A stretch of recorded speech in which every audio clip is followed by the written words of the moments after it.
Hello दोस्तों, Maithili Salim channel पर आपका स्वागत है। हम क्लास 10th का चैप्टर कौन सा पढ़ रहे हैं? 6, त्रिभुज। बहुत बढ़िया। आज का सवाल है नमक थेल्स प्रमेय का प्रयोग करके सिद्ध कीजिए कि, बैठ जाओ अनम,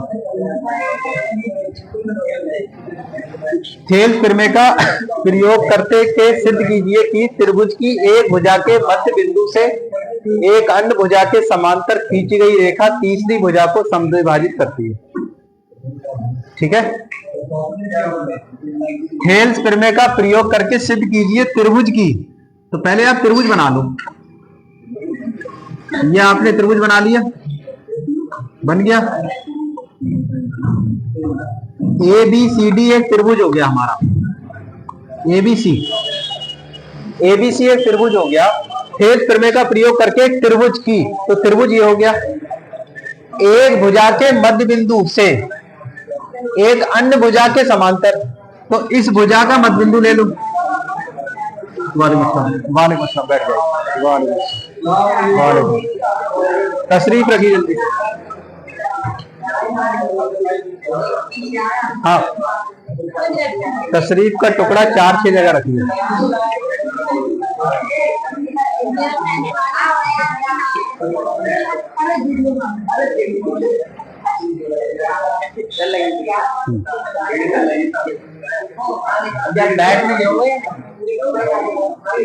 बैठ जाओ।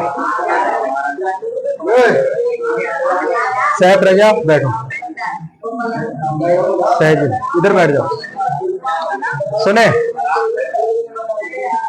एक भुजा के मध्य बिंदु से, ये भुजा हो गई, इसका मध्य बिंदु ये हो गया। ठीक है, एक भुजा के मध्य बिंदु से किसी तीसरी भुजा के समांतर खींची गई रेखा, तो तीसरी भुजा ये हो गई, इसके समांतर एक रेखा खींचो। मतलब इस भुजा के समांतर मैंने ये रेखा खींची, ई एफ।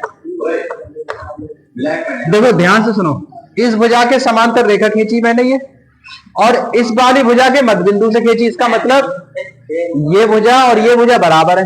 तो हमें ये सिद्ध करना है कि ये भुजा और ये भुजा भी बराबर होंगी। समझ गया सवाल क्या है? देखो फिर से पढ़ रहा हूं। थेल्स का प्रमेय का प्रयोग करते हुए सिद्ध कीजिए कि त्रिभुज की एक भुजा के मध्य बिंदु से, तो इस भुजा के मध्य बिंदु से ये हमने मान लिया, अन्य भुजा के समांतर यानी इस भुजा के समांतर हमने एक रेखा खींची है तीसरी। अच्छा, एक रेखा खींची और ये तीसरी भुजा, मतलब ये वाली भुजा तीसरी भुजा को समद्विभाजित करती है। मतलब ये और ये दोनों बराबर सिद्ध करना है। ये लंबाई और भाई साहब ये लंबाई, ये क्या करना है हमें? बराबर सिद्ध करना है, बस ये सवाल। चलिए, सबसे पहले दिया है, ये लिखते हैं दिया क्या है। आपको त्रिभुज एबीसी दिया है, इसमें ना लिखा है, तुमने बनाया, लेकिन वो दिया है। एबीसी में एक भुजा दे रखी तुम्हें एबी, भुजा एबी का मध्य बिंदु ई है, और रेखा जो है ई एफ समांतर है किसके? बीसी। ये सवाल में दे रखा है। सिद्ध क्या करना है बताओ? सिद्ध करना है क्या सिद्ध करना है? तीसरी भुजा को समद्विभाजित करता है, यानी ए एफ बराबर सिद्ध करना है तुम्हें। ए एफ बराबर सिद्ध करना है एफ सी के। ठीक, अब उत्पत्ति,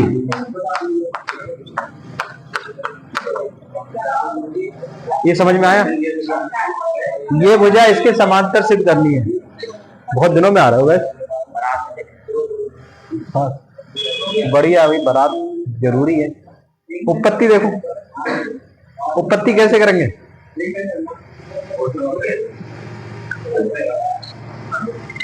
भुजा त्रिभुज ए बी सी में,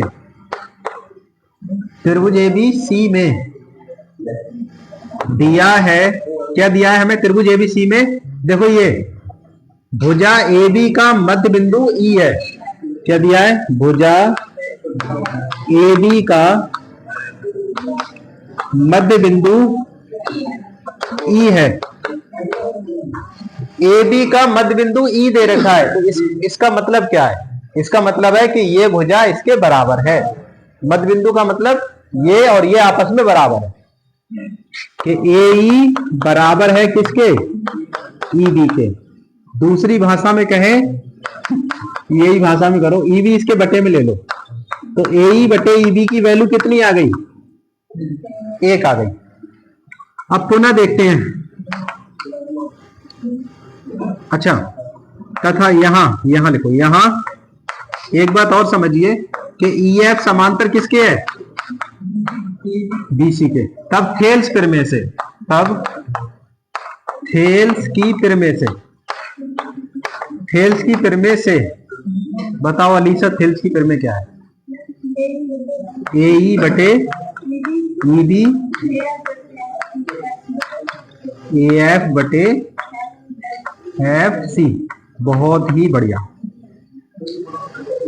अनम बताइए, ए ई बटे ई बी की वैल्यू दे रखी है कहीं? ए ई बटे ई बी का मान है कहीं? फैजल, ए ई बटे ई बी का मान है कहीं? कितना? 1 लगा दो यहाँ पे। देखो ये 1 दे रखा है, वो 1 आप यहां लगा दो, तो 1 यहां लगा दिया। तो आयरन मैन बताइए आप, किसके बराबर कौन आ गया? तिरछी इसकी गुणा कर लो, इसकी तिरछी गुणा कर लो, तो क्या आएगा? एफ सी बराबर, चलो ही देखो, एफ सी बराबर आ गया ए एफ। यहां तक दिख रहा है वीडियो में? ठीक है, एफ सी बराबर ए एफ, और यही तो हमें सिद्ध करना था, ए एफ बराबर एफ सी। ठीक है, बस लिख दो, सिद्ध हुआ। उतारिए। सबसे पहले हैदर, हमें ए बी सी डी एक समलंब चतुर्भुज दे रखा है।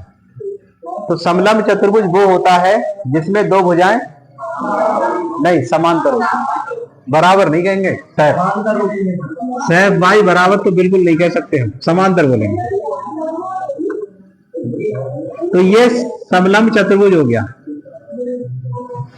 ठीक है, ये भुजा, अच्छा थोड़ी इधर को भागे, रुक जाइए।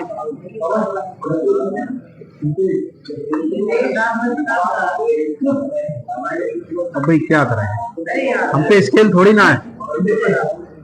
ए बी सी और डी। अच्छा, यहाँ पे ए बी और डी सी समांतर है, बिल्कुल सही बनाया आपने। ए बी समांतर किसके है? डी सी के। देखो ये जब चित्र बनाओ, जब ये नंबरिंग लिखो, तो ये ध्यान से देख लो कि जो यहां पर आया वो सही आया है। देखो ए बी समांतर है डी सी के, बिल्कुल सही है। तो इसके विकर्ण परस्पर ऊपर काट रहे हैं, तो विकर्ण क्या होते हैं? देखो, इससे शीर्षों को मिलाओ आमने सामने के, इस शीर्ष को इससे मिला दो और इस शीर्ष के इसको मिला दो, तो ये हो गए विकर्ण। ये एक विकर्ण और ये दो विकर्ण, दो विकर्ण होंगे इसमें। विकर्ण का मतलब शीर्षों को मिला दो सामने सामने, आमने सामने के शीर्षों को मिला दो तो विकर्ण हो गया। कहां काट रहे हैं ये दोनों? एक दूसरे को ऊपर प्रतिच्छेद करते हैं, मतलब ऊपर ये काट रहे हैं, काट दिया। अब ये सिद्ध करना है हमें, एओ बटे बीओ, ये वाली भुजा, ये भुजा बटे ये भुजा बराबर सिद्ध करनी है सीओ बटे डीओ। अच्छा चलिए देखते हैं हल। सबसे पहले दिया है वो लिखा है, क्या दिया है अपनों को? ए बी सी डी एक समलंब चतुर्भुज दिया है।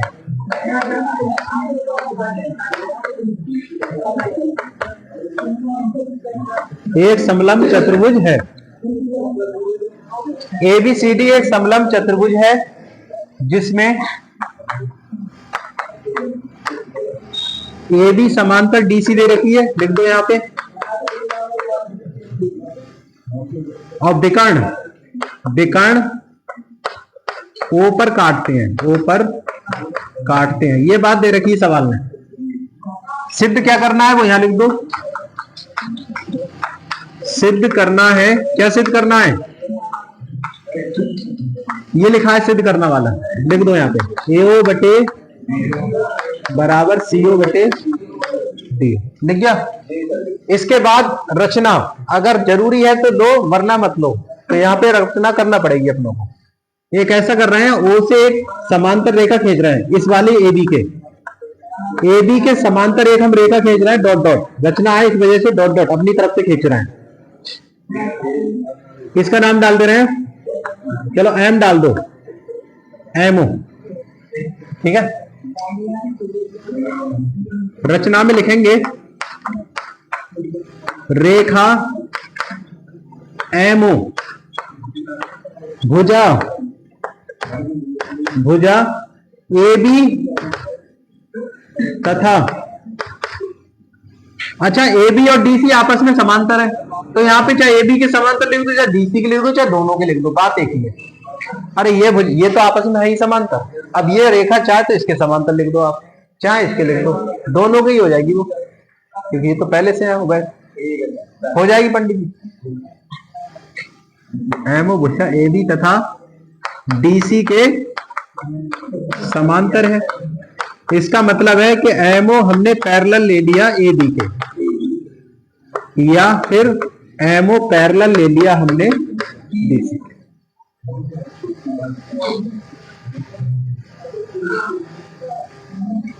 समांतर खींचते हैं, ये लिखो खींचते हैं, और रचना है ना इस वजह से।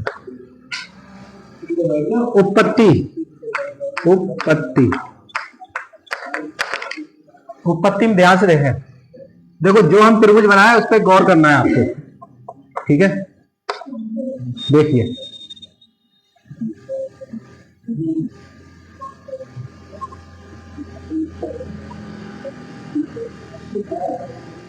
दिखा त्रिभुज, ये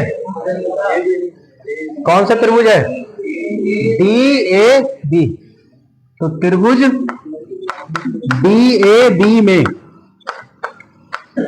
इस त्रिभुज में मुझे ये बताइए कौन सी भुजा किस भुजा के समांतर है, इस त्रिभुज में है? हाँ, MO AB के समांतर है, यही तो मतलब है। इस त्रिभुज में देखो MO समांतर किसके है, AB के। कैसे लिखो रूपाली, MO फिर डबल ये लिखे जाएंगे समांतर के निशान, और यहाँ पे AB। चलो बताओ, थेल्स की तिर में लगवाओ रूपाली, इसमें लगवाओ।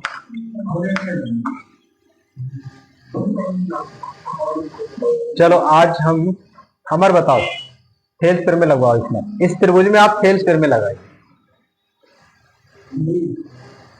जुनैद लगवाओ,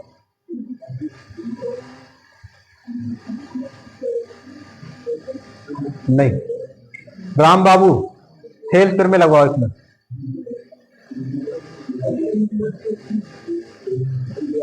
नहीं पता, कमलदीप, नहीं जिससे पूछो वो, कमलदीप लगवाओ। तुम्हारा क्या नाम है? हाँ राहुल लगवाओ।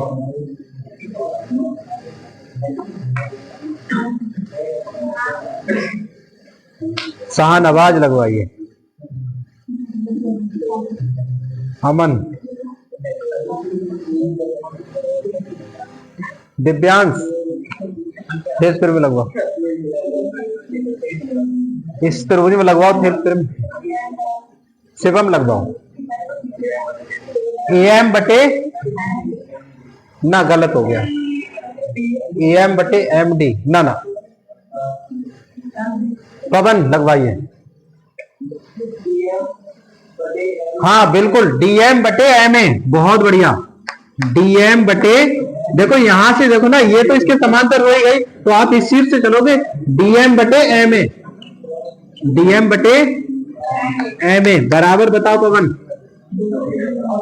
बताओ, DO बटे BO। OB देखो यहाँ पे दिया नहीं है, यहाँ BO दिया है, तो इस हिसाब से BO लिख दो।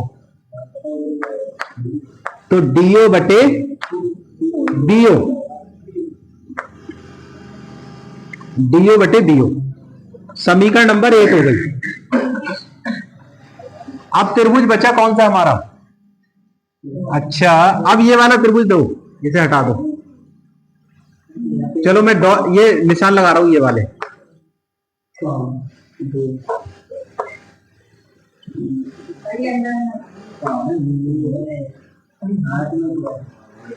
देखो, सुने सुने सुने, मैं ये निशान लगा रहा हूं।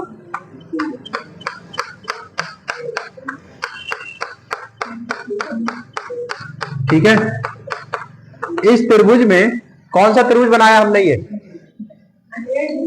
त्रिभुज एडीसी में, त्रिभुज एडीसी में कौन सी दो भुजाएं समांतर है? इसमें एमओ समांतर है डीसी के। देखो ये भुजा इसके समांतर है, तो एमओ समांतर है डीसी के। ठीक है, एमओ समांतर है डीसी के। तो सहजिल बताओ, इसमें थेल फिर में लगवाओ। सहजिल डीएम बटे एम ए। ठीक है, डीएम बटे एम ए गलत कह रहे हैं आप। हाँ बताइए हैदर। बिल्कुल नहीं, आप बताओ। एम बटे एम डी। देखो शीर्ष से चलो ना, इस भुजा के समांतर है तो शीर्ष ये वाला हुआ ना, तो एम बटे एम डी। ध्यान से देखो भाई, एम बटे एम डी बराबर किसके होगा? एओ बटे ओसी। नहीं, यहां सीओ लिखा है देखो, तो ओसी मत लिखो, सीओ लिखो। हो गया सीओ, सीओ हो गया। अच्छा, एक बात और सुना, एक बात और सुना। यहां हमने क्या लिया है? एम ए, तो यहां भी ए एम को एम ए लिख लो। सही है, देखो एम ए यहां है, एम ए यहां, डीएम यहां। अच्छा, यहां पे एम डी लिख दिया। ऐसा करो, डी पहले लिख लो और एम बाद में लिख लो। अब सही है। देखो ए एम को एम ए लिखो चाहे ए एम लिखो, बात तो एक ही है। अरे है तो यही बुझा, चाहे ए एम लिखो चाहे एम ए लिखो। समझ गए नहीं?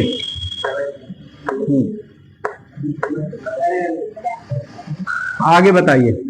ये समीकरण हो गई दूसरी। लेकिन एक को और दो को देखो तो बताइए मोहम्मद कैफ, एक और दो को देखने के बाद आपको क्या नजर आ रहा है? इसे और इसे देखो, क्या नजर आ रहा है? एक जैसे कहां कहां है? ये ऊपर है, क्या नाम तुम्हारा? विकास। विकास कह रहे हैं इसमें ये नीचे, यहां ऊपर है, तो इसे नीचे लाने के लिए क्या करें? बट्टे में लाने के लिए पलट दो, दोनों ओर पलटने पर, तो पलट दो। डीएम ऊपर और एम ए बटे में। ऐसे यहां पलटो, सीओ ऊपर एओ नीचे। ये समीकरण 2 हो गई। समीकरण 1 और 2 से अमन क्या होना चाहिए? समीकरण 1 और 2 से देखो दिव्यांश क्या होगा यहाँ पे? 1 और 2 से विकास बताओ, बीबी वाले। हाँ हाँ, ये दोनों एक जैसे हैं तो इनकी जगह पे ये दोनों ले लेंगे, यही तो लेंगे। तो देखो, तो समीकरण 1/2 से, यहाँ देखो समीकरण 1/2 से क्या हो जाएगा? डीओ बटे बीओ बराबर हो जाएगा सीओ बटे एओ। क्या सिद्ध होके आ गया? हाँ हाँ, ये सुने। अब इसे देखो, एओ को यहां ले आओ, ऐसे देखो, इसे इस तरीके से खींच लो, इसे ऊपर खींच लो और इसे नीचे। ठीक है, इसे ऊपर खींच लो, इसे नीचे। तो खींचो इसे, ये ऊपर आ गया और यहाँ पे ये नीचे आ गया। ठीक है, और यही सिद्ध करना था, सिद्ध हुआ।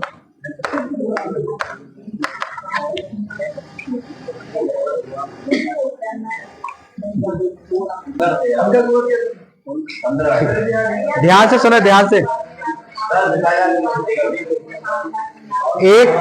यदि किसी त्रिभुज के एक कोण का समद्विभाज्य, एक कोण को हम समद्विभाजित करें सब वो इससे पहले वाला सवाल जो अभी करा है उसी की तरह है, इसे छोड़ दिया। हाँ वो होमवर्क की वजह से छोड़। 12वां देखो, यदि किसी त्रिभुज के एक कोण का समद्विभाजक सम्मुख भुजा को समद्विभाजित करता है तो सिद्ध कीजिए त्रिभुज समद्विबाहु त्रिभुज होगा, है ना। किसी त्रिभुज, तो पहले तो आप त्रिभुज बना लो, जिस सवाल को पढ़ते जाओ और करते जाओ। किसी त्रिभुज का मतलब एक त्रिभुज बनाइए। ये कोई त्रिभुज हो गया जैसे सवाल ने बोला ए बी सी, त्रिभुज हो गया। अब आगे बढ़ो, एक कोण का समद्विभाजक, अब इसमें से एक कोण चुन लो और उसका आधा कर दो, कोण का आधा। तो कोण ए चुन लो आप, इस कोण का आधा कर दो, ये लो इसका आधा कर दिया, एक रेखा खींच दो, मतलब आधा कोण ये हो गया, आधा ये हो गया, अर्धक हो गया। कोण का समद्विभाजक सम्मुख भुजा को, तो इसकी सम्मुख का मतलब सामने, इस कोण के सामने भुजा कौन है, यही तो भुजा है इसके सामने, सम्मुख भुजा यानी बीसी, बीसी की बात हो रही है। सम्मुख भुजा को समद्विभाजित करता है, मतलब जो है कि ये भी थोड़ा इधर को बना, ए बी सी, इसका नाम डाल दो, एम डाल दो, डीएम और एम एल डाल दो। डीएल और एलसी दोनों बराबर हैं, डीएल और एलसी कितने हैं, बराबर। हमें यह सिद्ध करना है कि डीएल और एलसी दोनों बराबर है, ये हमें सिद्ध करना है, ठीक है। डीएल और एलसी बराबर सिद्ध करना है, तो सिद्ध कीजिए कि त्रिभुज समद्विबाहु हो ना। ये तो बराबर दे रखे हैं, समद्विभाजित करता है, ये बराबर दे रखे हैं, तो हमें ये सिद्ध करना है ये समद्विबाहु त्रिभुज होगा। सम मतलब समान, द्वि का मतलब होता है दो, और बाहु का मतलब भुजाएं। ऐसा त्रिभुज जिसकी दो भुजाएं बराबर हो, ऐसा त्रिभुज जिसकी दो भुजाएं बराबर हो। तो हम जब ये दोनों दो बराबर इसमें दे रखी है, लेकिन इस त्रिभुज की बात कर रहे हैं, पूरे त्रिभुज की। ये पूरा त्रिभुज हमें यह सिद्ध करना है कि समद्विबाहु है। क्या सिद्ध करना है, तो कोई त्रिभुज समद्विबाहु तब होता है जब उसकी या तो कोई दो कोण बराबर हो या कोई दो भुजाएं बराबर हो। तो हम यहाँ पे ए बी और ए सी बराबर सिद्ध कर देंगे, इसमें हम ए बी और ए सी बराबर सिद्ध कर देंगे, तो ये दो भुजाएं बराबर हो गई, तो हम कह देंगे फिर ये त्रिभुज भी समद्विबाहु है। समझ गया पूरी प्रक्रिया, करें अब, ठीक। दिया है, क्या दिया है बताइए जल्दी फटाफट। किसी त्रिभुज यानी कि त्रिभुज एबीसी, त्रिभुज एबीसी में एक कोण का समद्विभाजक, किसका समद्विभाजक करा तुमने, कोण ए का, तो लिखो यहाँ पे कोण ए का समद्विभाजक, समद्विभाजक, एक कोण का समद्विभाजक। सम्मुख भुजा, कौन सी सम्मुख भुजा, बीसी, सम्मुख भुजा बीसी, सम्मुख भुजा बीसी को समद्विभाजित करता है, लिखो इसे, समद्विभाजक सम्मुख भुजा बीसी, सम्मुख कोण ए का समद्विभाजक एएल लिख दो यहाँ पे, कोण ए का समद्विभाजक एएल सम्मुख भुजा बीसी को समद्विभाजित करता है, समद्विभाजित करता है। इसका मतलब है कि बीएल बराबर है एलसी के। सिद्ध करना है, बताओ सिद्ध क्या करना है, सिद्ध करना है, सिद्ध करना है त्रिभुज एबीसी समद्विबाहु होगा, समद्विबाहु है, ये सिद्ध करना है आपको। उत्पत्ति देखो, उत्पत्ति, रचना कोई है नहीं जो हम करें। अब उत्पत्ति में दो त्रिभुज देखिए आप, एक तो ये त्रिभुज देखो ये वाला, और एक ये वाला त्रिभुज देखो। तो त्रिभुज ए बी एल तथा त्रिभुज ए एल सी में समरूप सिद्ध करो पहले इन दोनों त्रिभुजों को। तो कोण कौन सा, कई सवाल हो गए इसमें के, कोण बी ए एल, ये जो है ना बी ए एल, बोलो कोण B A L, B A L जो बीच में आया, बराबर होगा कोण सी ए एल के, सी ए एल के। क्यों क्यों बराबर है ये? क्योंकि कोण ए का समद्विभाजक है ना, इस वजह से बराबर होगा। ये दिया है, इसमें लिख दो दिया है। आगे बताइए, ए एल जो भुजा है ए एल, ये दोनों में उभयनिष्ठ है, इसमें भी है और इसमें भी है। भुजा ए एल दोनों में उभयनिष्ठ है। ए एल दोनों में उभयनिष्ठ है, इसका मतलब क्या हुआ? ये दोनों त्रिभुज समरूप हुए। किससे? प्रमेय से, कोण भुजा प्रमेय से, भुजा कोण प्रमेय से, भुजा कोण प्रमेय से त्रिभुज ए बी एल समरूप होगा, समरूप होगा त्रिभुज ए एल। ठीक है, ये दोनों त्रिभुज समरूप हैं। अगर ये समरूप हैं तो इनके भुजाओं के अनुपात बराबर होंगे। ठीक है, देखो ये वाली त्रिभुज की भुजा हम ए बी बी बटे ले रहे हैं बी एल, ए बी बटे बी एल बराबर किसके होगा? कौन बताएगा? किसके होगा? ए एल बटे, देखो ए बी बटे बी एल बराबर किसके होगा? किसके होगा सर?